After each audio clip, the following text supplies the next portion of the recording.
my center. Here's how to easily make your room more cinematic. Okay, one thing I do is I usually just turn off my lights. Okay, yeah, so I usually just turn off my lights because I like low lighting backgrounds, and then usually I light it up with just some other things that I have in the background. So this is how we do that. So I have this poster, right?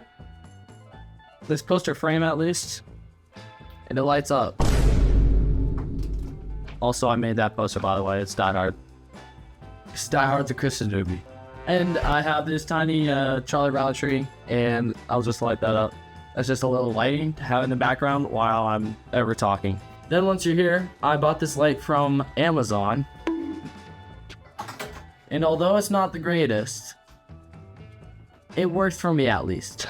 I'll link it in the description. But usually, I like the side lighting on my face when I'm talking ever. So I usually just have the light off camera, but as close as I can. That way it hits my face as much as possible.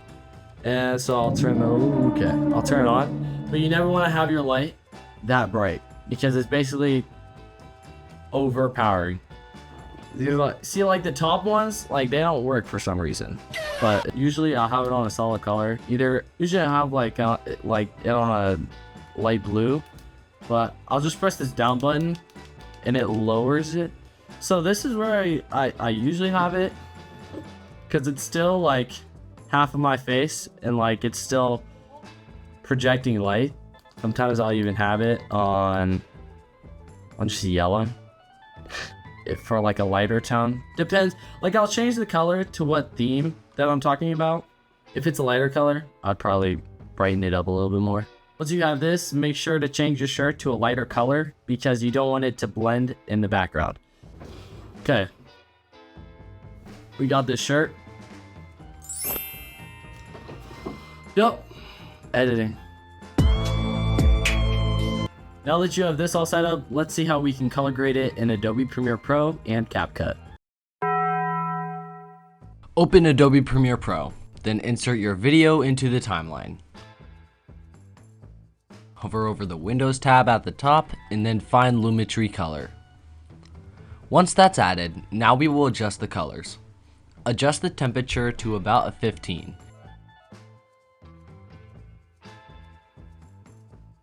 And your saturation up just a tiny bit. Lower the exposure and adjust the remaining settings to whatever looks good.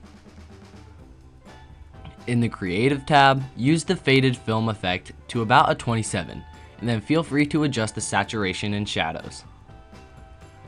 For the shadow tint and highlight tint, mess around with the colors to see what fits your mood for the video. Go down to the color wheels and match and continue to adjust the colors however you want. For the vignette, I usually do a dark amount. Once finished with your colorizing, go to the effects panel and find Gaussian blur and noise. Insert both into your clip. Then in the effect controls, go down to blurriness and increase that to about a 46. Then insert a circular mask, invert it, and then adjust the feather. Once this is done, shape the mask to your subject and then adjust your noise however you want. But I usually do about a 15%.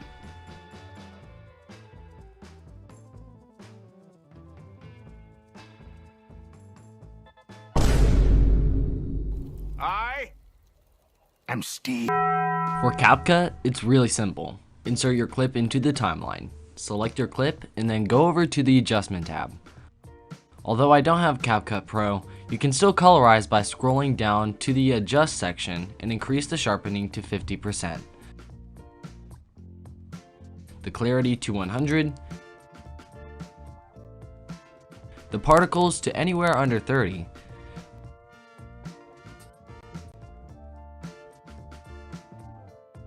The fade to 30. And the vignette to about a 20.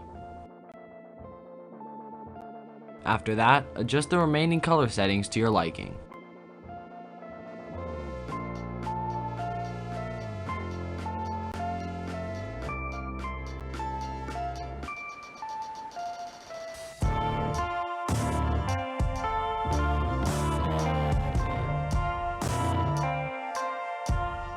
Okay guys, this is kind of after editing, but thanks for watching. Hopefully this was What?